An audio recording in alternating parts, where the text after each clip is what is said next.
하나님 말씀 보겠습니다. 하나님 말씀은 마가복음 9장 2절부터 13절까지 말씀입니다.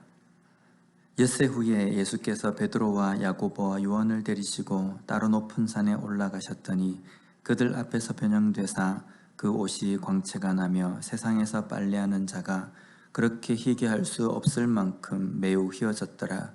이에 엘리야가 모세와 함께 그들에게 나타나 예수와 더불어 말하거늘 베드로가 예수께 구하되 라삐여 우리가 여기 있는 것이 좋사오니 우리가 초막셋을 짓되 하나는 주를 위하여 하나는 모세를 위하여 하나는 엘리야를 위하여 하사이다 하니 이는 그들이 몹시 무서워하므로 그가 무슨 말을 할지 알지 못함이더라.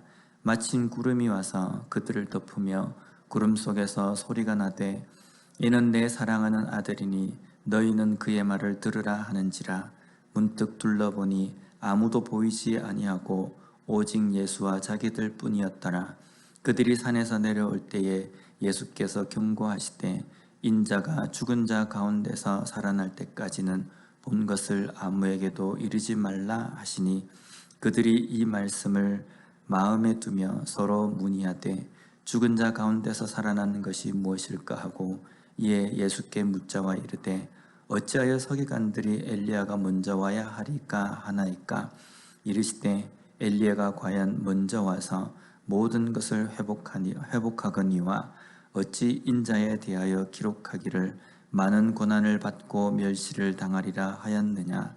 그러나 내가 너희에게 이르노니 엘리야가 왔을 때 기록된 바와 같이 사람들이 함부로 대우하였느니라 하시니라. 아멘.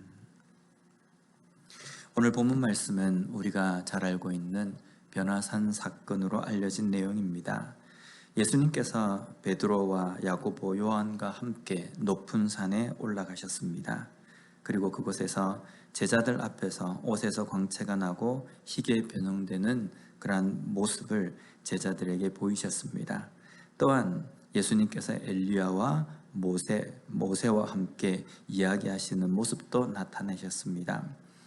소위 변화산에서 예수님과 함께 이야기를 한 엘리야, 모세는 유대인들이 아주 중요하게 생각하는 인물입니다. 그런데 지금 오늘 본문에서 예수님께서 엘리야와 모세와 함께 이야기하셨다라는 것은 단순하게 그 인물과 이야기했다라는 그것을 전달하기 위한 것이 아니라 모세는 구약 성경 모세의 율법의 상징적인 의미이며 엘리야는 선지서를 의미합니다. 즉 예수님께서 지금 이들과 이야기를 하셨다라는 것은 예수님이 구약의 모세의 율법과 엘리야의 선지서, 구약에 있는 선지서에 예언되어 있는 메시아 그리스도이시다라는 것을 선포하시는 겁니다. 그리고 이어서 하늘에서 이는 내 사랑하는 아들이니 너희는 그의 말을 들으라 라고 하는 소리가 들린 것은 바로 예수님께서 구약에 예언되어 있는 메시아 그리스도임과 함께 하나님께서 보내신 독생자 그리스도이시다라는 것을 선포하시는 것입니다.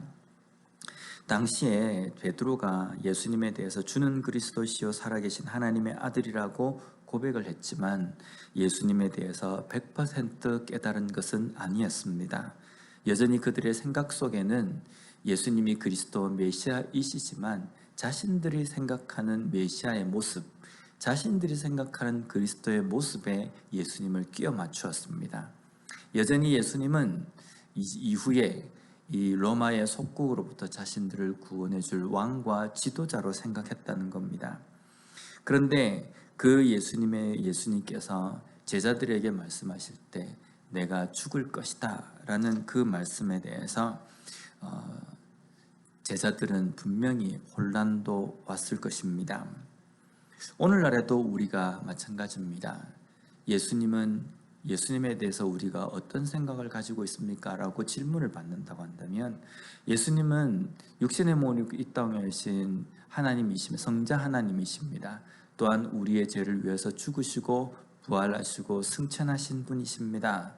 우리가 여기까지만 생각한다고 한다면 100% 우리가 예수님에 대해서 말씀한 것이 아니라고 우리가 분명히 알고 있습니다. 예수님은 우리를 위해서 죽으시고 부활하신 분이실 뿐만 아니라 지금도 우리를 다스리시고 또한 이후에 예수님께서 약속하신 것처럼 분명히 이 땅을 심판하기 위해서 오실 재림의 구주시다라는 것까지가 예수님에 대해서 정확한 고백이라고 할 수 있다는 겁니다. 어쩌면 우리의 생각 속에서 예수님의 재림의 주, 심판의 주에 대한 생각이 점점점 희석되고 있는 것은 아닌가라는 생각을 해보게 됩니다. 왜 제자들이 구약의 예언에 말씀하신 메시아로 예수님을 생각하지 않았는지를 우리가 알 수 있냐면 변화산의 장면을 목격한 후에 예수님께서 9절 말씀에 이렇게 말씀하십니다. 그들이 산에서 내려올 때에 예수께서 경고하시되 인자가 죽은 자 가운데서 살아날 때까지는 본 것을 아무에게도 이르지 말라 하시니. 여기에 인자가 죽은 자 가운데서 살아날 때까지라는 말씀을 하실 때 제자들은 의아해하며 10절 말씀을 보면 그들이 이 말씀을 마음에 두며 서로 문의하되 죽은 자 가운데서 살아나는 것이 무엇일까 하고, 예수님의 그 죽은 자 가운데서 살아난다는 것, 이 이야기에 대해서 의아해하면서 이해하지 못한 모습을 보입니다. 분명히 예수님이 메시아고 그리스도이심을 알고 깨달았다고 한다면 구약에 예언되어 있는 그리스도 메시아의 부활에 대한 것도 알아야 하는 겁니다. 우리가 구약에 예언되어 있는 부활의 부분들은 많이 있습니다. 그 중에도 보면 모리아산에서의 이삭의 이야기, 또한 물고기 뱃속에 있는 요나의 이야기 등이 있습니다. 오늘 우리가 예수님에 대해서 믿음을 가지고 있다라고 한다고 한다면요, 우리가 어디까지 무엇까지 믿어야 한다고 생각합니까?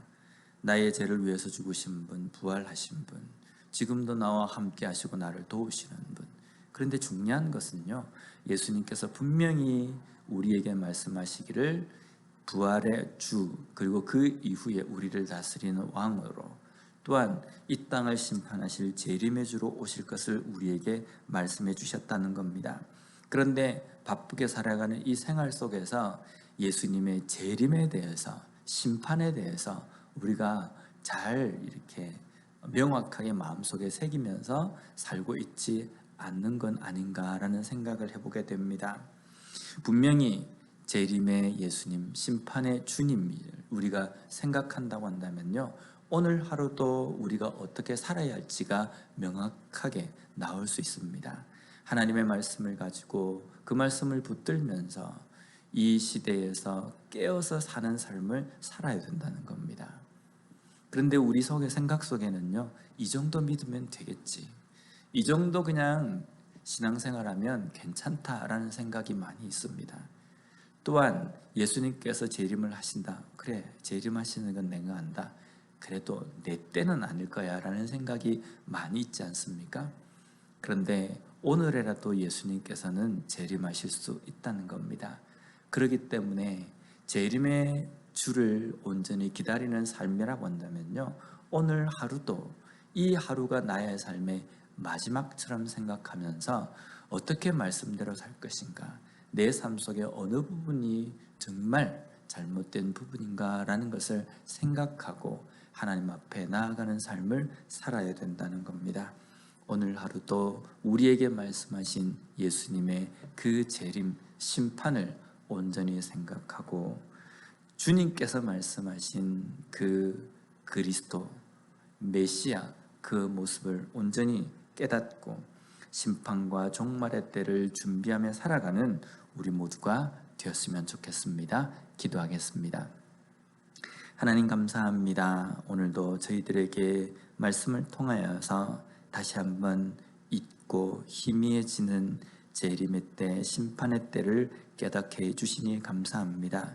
제자들도 예수님을 믿었지만 예수님의 죽으심과 부활에 대해서까지 생각하지 못했던 것처럼 오늘 우리의 삶에서도 어쩌면 잊혀져 가는 것 같은, 희미해져 가고 있는 것 같은 재림의 주님, 심판의 주님에 대해서 다시 한번 생각하고 마음에 새기며 그때를 준비하는 온전히 깨어있는 이 하루의 삶을 살아갈 수 있도록 주님 함께하여 주시옵소서. 예수님 이름으로 기도드립니다. 아멘.